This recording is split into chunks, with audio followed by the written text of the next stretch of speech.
সোনার গুহা আর ভূতের বন্ধু। এক ছিল গ্রামের ছেলে রাহিম। সে খুব সৎ আর দয়ালু ছিল। গ্রামের গরিব মানুষদের সাহায্য করতে সে সব সময় চেষ্টা করত, কিন্তু তার নিজের কাছেই টাকা ছিল না। এক রাতে রাহিম নদীর ধারে হাঁটছিল। হঠাৎ কুয়াশার ভেতর থেকে একটি ভূত বের হল। ভূতটির নাম ছিল করিম। করিম বলল, ভয় পেও না, আমি তোমার ভালো মন দেখেছি।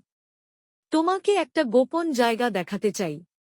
রাহিম তার সঙ্গে পাহাড়ের ভেতরের একটি লুকানো গুহায় গেল। সেখানে অনেক পুরনো সোনার মুদ্রা আর ধনরত্ন ছিল। ভূত বলল, এই ধন এক লোভী জমিদার বহু বছর আগে লুকিয়ে রেখেছিল। কেউ খুঁজে পায়নি। কিন্তু মনে রেখো, এই ধন শুধু ভালো কাজের জন্য ব্যবহার করা যাবে।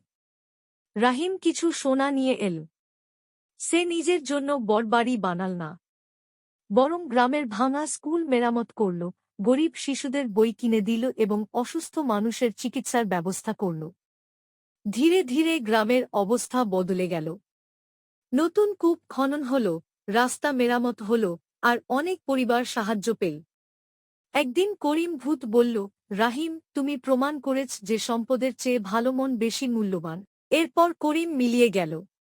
কিন্তু রাহিম সারা জীবন মানুষের উপকার করতে থাকল। গ্রামের মানুষ তাকে ভালোবেসে সোনার মন রাহিম বলে ডাকত।